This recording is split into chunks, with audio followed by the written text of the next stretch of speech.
पश्चिम बंगाल में हार के बाद ममता बनर्जी का बड़ा बयान सामने आया। ममता बनर्जी का इस्तीफा देने से इनकार। मैं राजभवन जाकर इस्तीफा नहीं दूंगी।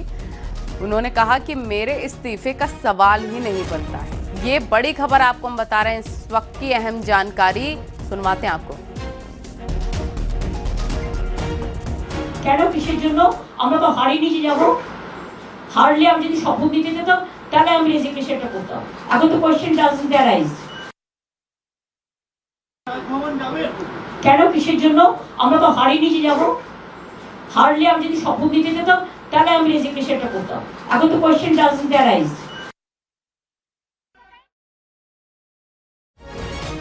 ज्यादा हुआ क्यों? हम लोग जैसा फाइट किया इंची टू इंची, इतना फाइट हम लोगों ने किया जिंदगी मौत को सामने रख के। तब भी अगर हमारा फाइट तो बीजेपी का साथ नहीं था, हमारा फाइट था इलेक्शन कमीशन का साथ।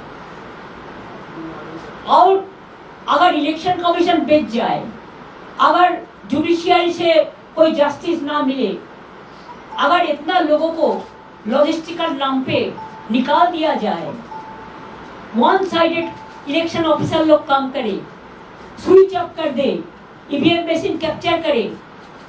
आप हमको बताइए, जब लोगों ने वोट देता है मशीन में, उसका चार्ज बैटरी चार्ज 40 का नीचे उतर जाता है, लेकिन 1995 कैसे हुआ?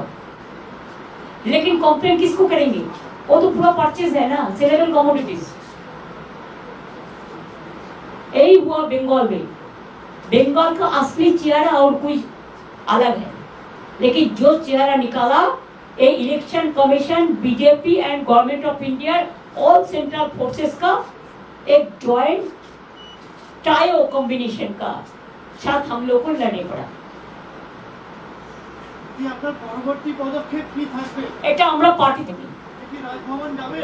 কেন কিসের জন্য? আমরা তো হারিয়ে নিয়ে যাব, হারলে আমি যদি শপথ নিতে যেতাম তাহলে আমি রেজিগনেশনটা করতাম। এখন তো question doesn't arise.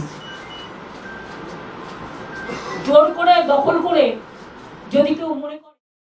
Sandeep Pandey हमारे सहयोगी फोन लाइन पर जुड़ गए हैं। संदीप, ममता बनर्जी हारने के बावजूद भी कह रही हैं कि वो चुनाव नहीं हारी हैं और वो इस्तीफा नहीं देंगी, ऐसा वो क्यों कह रही हैं? बिल्कुल, देखिए, ममता बनर्जी लगातार चुनावी प्रक्रिया पे सवाल उठा रही हैं, चाहे वो एफआईआर का मसला हो, उसके बाद जब राज्य में चुनाव हुआ है उस पर लगातार सवाल उठाती रहे। अब वो मतगणना पर भी सवाल उठा रही हैं। ऐसे में बड़ी संवैधानिक चुनौती खड़ी कर रही ममता बनर्जी।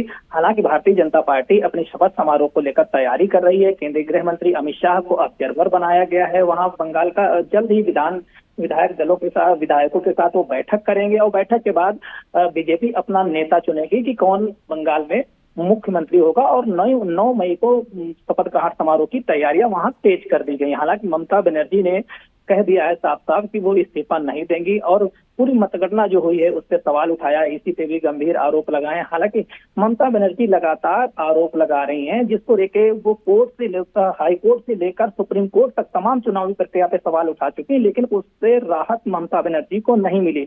आप देखिए, जब भी बंगाल में चुनाव प्रक्रिया शुरू हुई है, चाहे वो सेंट्रल से ऑब्जर्वर नियुक्त किए गए थे या अन्य मसले थे, टीएमसी हाई कोर्ट भी गई, हाई कोर्ट से राहत नहीं मिली, सुप्रीम कोर्ट तो गई, सुप्रीम कोर्ट से भी राहत मिली। यानी कि जो टीएमसी के आरोप थे वो बेबुनियाद निकले। इसके आधार पे न हाई कोर्ट से वहां पे राहत मिली, न सुप्रीम कोर्ट से राहत मिली।